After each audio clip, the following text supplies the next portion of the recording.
Nilalaglaho na ang opisina ng Zinac Rubber Estate Corporation o ZIREC. Isa po yon sa mga ahensya o korporasyon ng gobyerno na pinabubuwag na ni Pangulong Noynoy Aquino dahil sa mga katiwalian.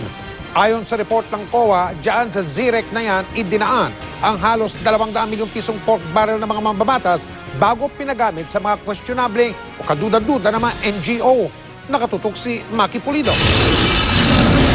Sa 2012 COA Annual Audit Report, ang nakalistang address ng Zinac Rubber Estate Corporation o ZIREC ay Unit 1405 West Tower Philippine Stock Exchange Center or Tigas Center, Pasig City. Pero sabi ng mga inabutan namin sa address na ito, opisina raw ito ng Human Settlement Development Corporation o HSDC na isang subsidiary ng Department of Agriculture. Subsidiary din naman daw ng HSDC ang ZIREC, pero hindi raw ito ang opisina ng ZIREC. Kaya nga raw walang nakapaskil na business permit ng ZIREC dito. Pumunta raw ako sa tanggapan ng DA sa Quezon City. Isang government-owned and controlled corporation o GOCC ang ZIREC at isa sa mga pinabubuwag ni Pangulong Noynoy Aquino dahil instrumento di umano ito ng katiwalian. Halos 200 milyong pisong pork barrel na mga mambabatas ang idinaan daw dito saka pinagamit sa mga questionabling NGO. Ayon sa special audit ng COA mula 2007 hanggang 2009. Sa DA, walang opisina ang ZIREC pero naroon ang mga opisyal nito. Yung ZIREC po ay mas nasa advanced stage po. Kasi even before po pupuntok itong mga balibalitang ito, ay ito po ay tuloy-tuloy na po itong pinasasarado. Dahil nasa process na po kami na pagko-close yan several months ago pa po eh. So hindi naman kailangan na yung opisina. Inabutan namin sa lobby ang presidente ng ZIREC na si Assistant Secretary Alan Umali.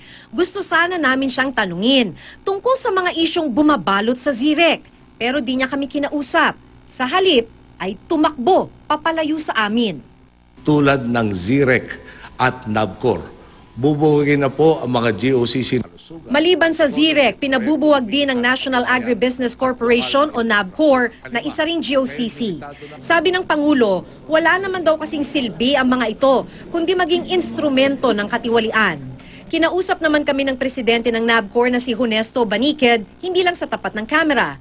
Tulad ng ZIREC, 100 milyong piso rin daw ang idinaang pork sa NABCOR na ipinatupad ng mga questionableng NGO. Pero ayon sa presidente ng NABCOR, naghigpit na raw sila ng makaupo sa pwesto noong 2011. Hindi na nga raw sila tumanggap ng mga PIDAF ng mga mambabatas.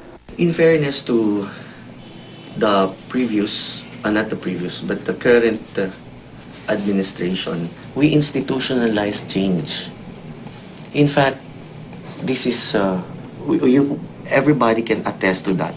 Hindi tinanggi ni Baniked na nagkaroon ng katiwalian sa NABCOR bago raw sila naupo sa pwesto.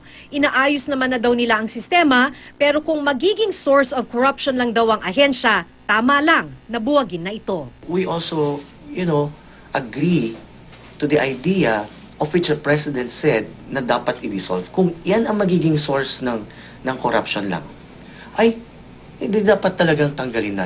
Maki Pulido, nakatutok, 24 oras.